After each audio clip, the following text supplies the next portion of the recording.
Howdy folks, Stray Cat 74. Welcome back to the basement of Solitude. I was watching a couple of videos on the YouTube. I really should have cleaned my clothes up off the floor there. Yeah, it just goes to show you I don't edit my videos at all. Well, almost at all. I tack on the intro and outro, and that's pretty much it. It just goes. I was watching a video on the YouTubes here a little bit ago, and the guy was going on about the history of the Thompson submachine gun and why it's not used anymore. Well, first off, she's heavy. In this configuration, which is the 1927A1, I keep mistaking it for a 1928. The 1928's full auto. This is semi-auto only. I'm going to cover up the serial number, and you can see it only has the one switch. Fire, no fire. It does not have the fun switch further up here that goes one pew, lots of pew. And yes, I realize covering up my serial number is kind of pointless, but nobody needs to know what I have. This was an Auto Ordnance Deluxe package, which means it came with the 1927A1, one 30-round stick mag, and one 50-round drum. These are very hard to use and full of ammo. This weighs 5 pounds. In addition to the 11 pounds of the gun itself, you can see why nobody wants to carry the goddamn thing around. You can use old USGI magazines. They require modification to the attachment point. Matter of fact, this is the mag that came with my firearm. This is an old USGI mag. You can see how one of them had to be modified. I just used a Dremel for that, and it's only got to go up like a 1/4 inch. But I had to do that to all of my magazines. Yes, this is an original Thompson stick mag carry case. It's got a thing on the back for belt. Matter of fact, it'll do a belt up here or a belt back here. I guess that's how it's supposed to be used. I think you're supposed to slide your belt through here so your web gear go through here. And I don't know why that has that bigger pouch there. The drum mag will not fit in there, nor will it stay if it did. So, and yes, all of my magazines are loaded, so we will not be putting, well, we will not be locking it in. Forward grip. If I don't care for this, the texturing on this, I mean, it's okay, but it spreads my fingers out a little bit too much. Down here, I mean, that's perfect. I mean, it's nice, beefy. I got good handhold on it. I got to come a little high up in here, and it gets a little pinched right there because I have very large hands. So if the stock wasn't mounted to the bottom and it was rather in line, like with an AR-15 magazine, or not magazine, AR-15 stock, and adjustable for length of pull, I'd like it a lot more. So pistol grip, I like. Forward grip, I don't care for. If these weren't quite as aggressive, I'd like it more. This little swelling back here, that should be flat with the bottom of the gun. There are people, yes, this is the 16-inch barrel version, and you can see the machined-in ribs here to help cool it down. I don't shoot it enough to worry about it.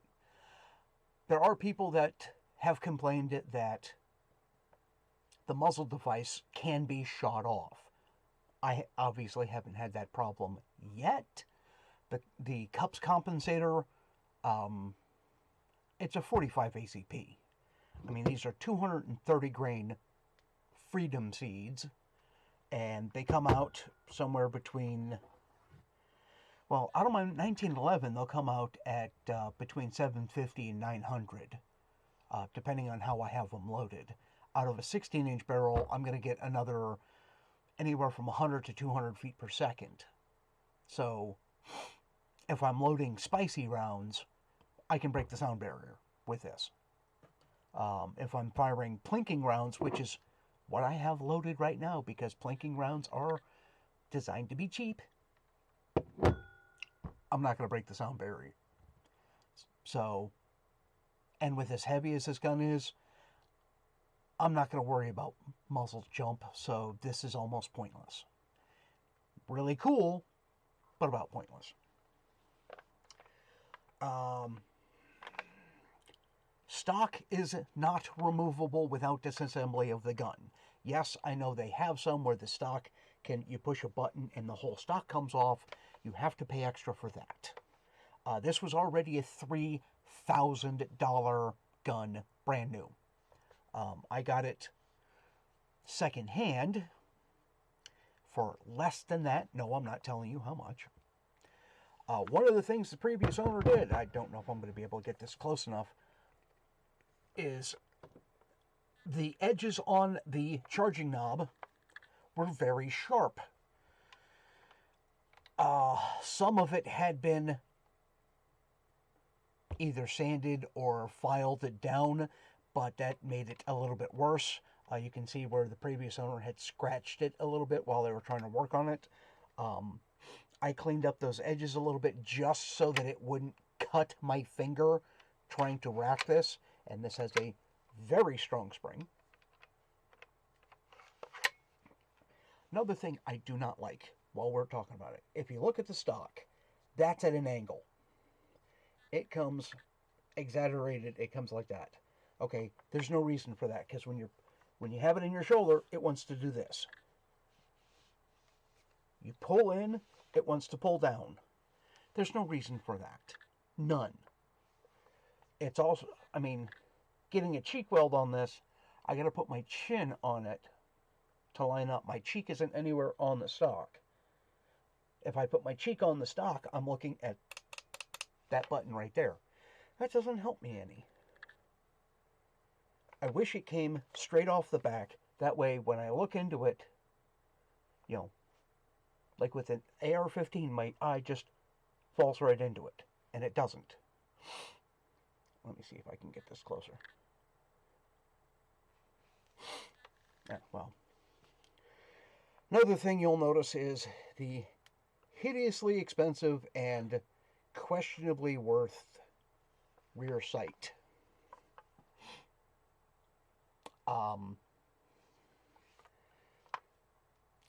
It's a nice addition for, you know, somebody who collects. But actually going out and shooting it, I mean, I'm not going to be shooting more than 100 yards, and if you use the right ammo, that rear notch, which is incredibly small there, you can barely see where that notch is. 100 yards, you know, where's this 100? It's supposed to be 100 feet. I honestly don't know.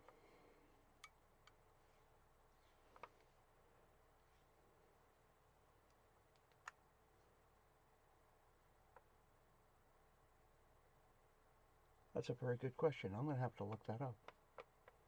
And if I was smart, I'd have done that before I started making the video. In any case, to load a drum magazine requires a third hand. Now, this actually came with the third hand, which is in its custom molded case somewhere in the basement, other side of that wall, and I don't know where it is. But you'll see a silver bit right here.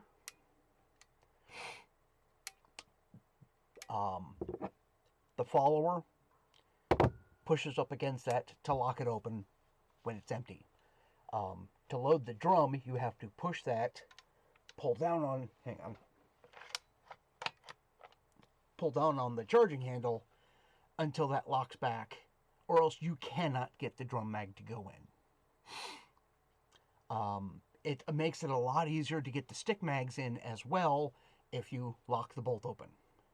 Now, another thing I really don't care about, that's not going to work, is it? Is if you look right here, you'll see that T channel, and you'll see on the back of the mags there's this T shape. That has to line up exactly, or the magazine won't go in. Mag release is only on one side, so this is not ambidextrous, and with as bad as my thumbs are, I can't one-hand that. I have to thumb this up and strip that out. Now, this is the original mag that came with my gun. This is old USGI mag. With the modification, it slaps right in. Up with the thumb, down with the mag. Now, for the drum magazine, it doesn't use this T-channel. It uses these notches right here. And you can tell by my arm, she's a little heavy, and I need to work out more.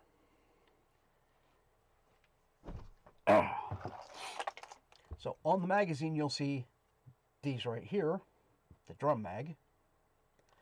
Those slide into those horizontal latches from the side, and they are very finicky.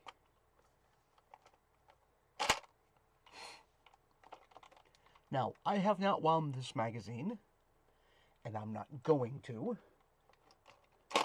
because you can store this with ammo in it without that being wound. You might lose the top round, but we are not chambering a live round. Now, to get the bolt to fall, pull back, release, and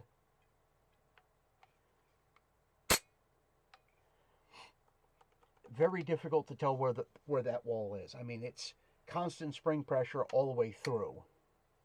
But once it releases, you heard how loud that was. So anyway, that's my Tommy. I am a collector. No, I don't have a collector's license. I live in America. America don't need no collector's license. I could get a CNR, so I could have collectibles and relics delivered directly to my house. That's a lot of paperwork. And I don't quite have the income for it at this time.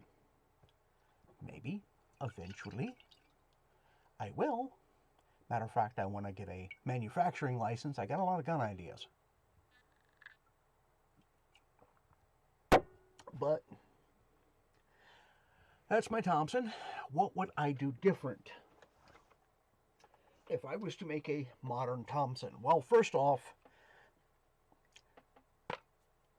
that's milled steel. There's a reason we don't use steel anymore. This is heavy.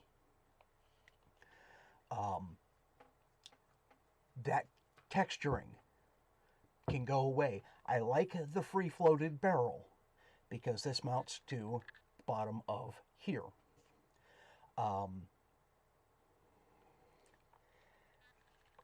The entirety of this rear stock, I want it in line. I want it all the way up here. I don't want this angle. This needs to go away. This pistol grip, I like. The blish-lock system is bullcrap. Blish was under the misapprehension, or whatever you want to call it, that two different materials would slow it down more. All it is basically just a wedge style delay blow back. No. I would abolish that. I would go with a linear blowback system where there's a progressive spring to slow down the bolt so that it never actually hits the back of the receiver and then comes back forward. So if you go with a mild round, like a old-fashioned black powder load, the bolt should just barely clear the back of the magazine before stripping the round and chambering. But if you go with a really hot and spicy round, like, 1,000 feet per second, it needs to have enough room to come back and not slam into the back of the receiver. So, a progressive spring. I don't like this. I don't like the top thing. First off, it's about half the size it needs to be. If this was fatter, so you have more surface area, I mean, I can barely get one finger on there. Matter of fact, my finger hangs off. So those sharp edges, did not like. Side charging handle, ambidextrous side charging handles would be nice. So you can rack it from one side or the other. That would not be difficult to engineer. Push in, twist, pull. Stick in the other side, push in, twist. Lock it in place. Or just have a folding charging handle on the other side. Yeah, that'd be a lot more work and it'd be a lot harder to do. It is an option.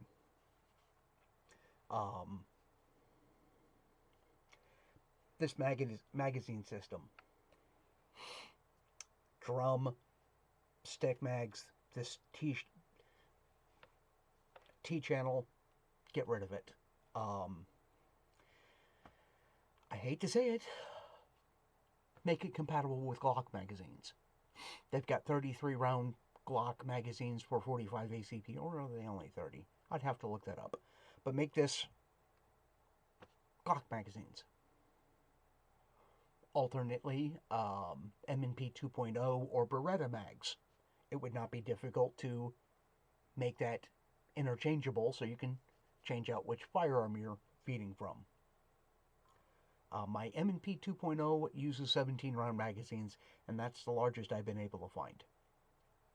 I don't want larger in a pistol. In a carbine, I would want. I would really want this to weigh less than 6 pounds, which is right at half of what it weighs now. So, aluminum, change the stock, get rid of this, and change here. Change the, God damn it. This is where my dyslexia kicks in, and I forget the frickin' word. Charging handle.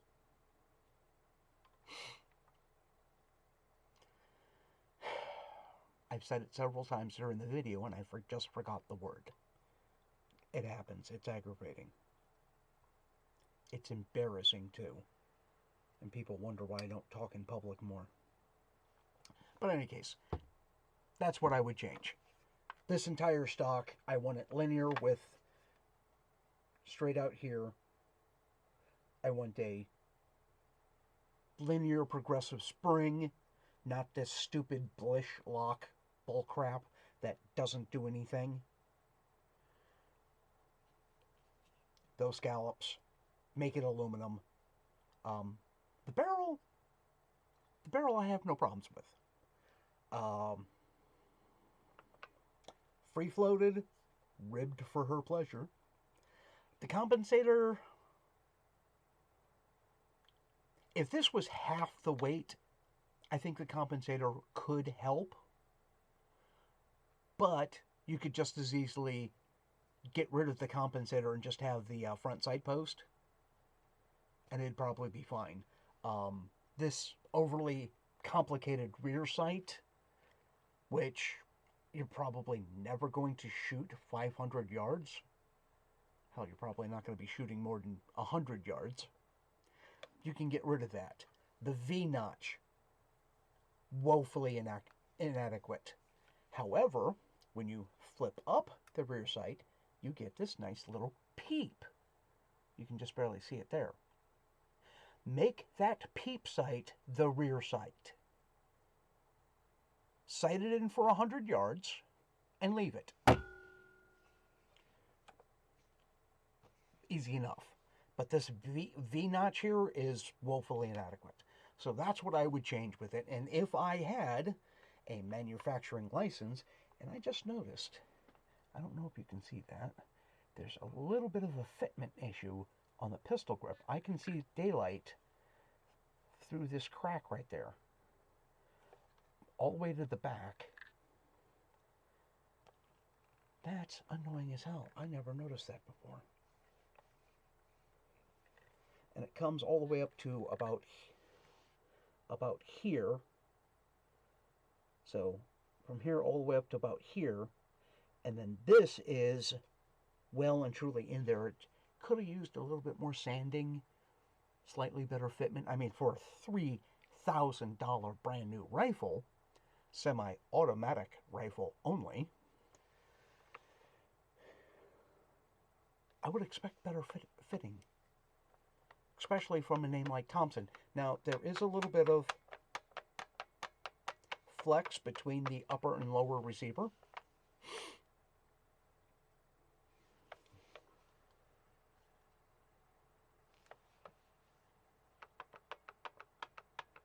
I don't know why, but that's a quarter of a millimeter, maybe half a millimeter. No, not a half. Closer to like a quarter millimeter of wobble, and it's the entire length of the rails. So just a little bit better fitment on this for the price point. As I said, $3,000 new. I did not pay that much.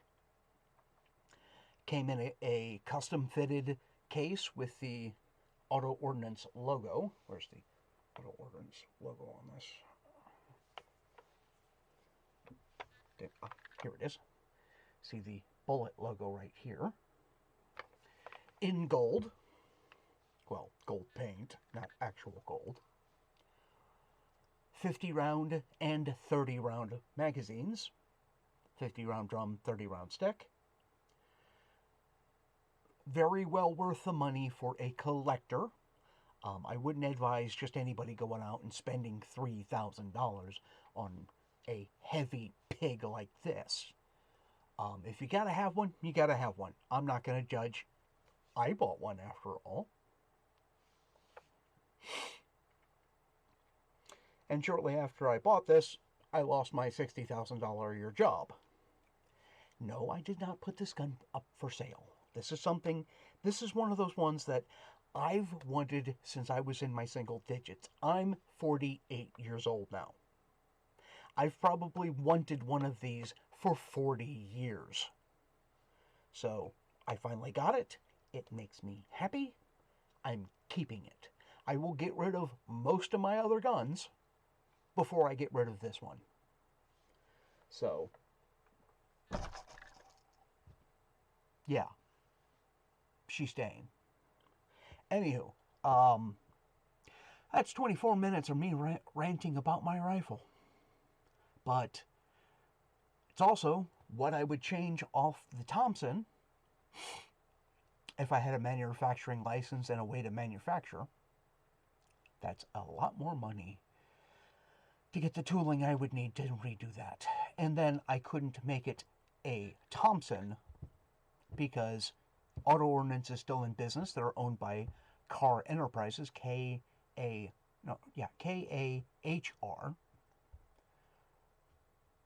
And, you know, it is what it is. Anywho, today is February the 27th. I usually upload just as soon as I get done recording. I got to do about 10 minutes worth of editing to tack on the intro and the outro. And like I said, that's pretty much all I ever do. I do want to get better at editing. I'd like to skip out some of the boring parts. Wait, that would eliminate my entire channel, wouldn't it? Have a good day, folks. If you liked today's video, folks, don't forget to hit the like button, subscribe, tick the little bell icon for all notifications, and remember to share this on all your social media platforms so your friends can enjoy my content as well. Thank you.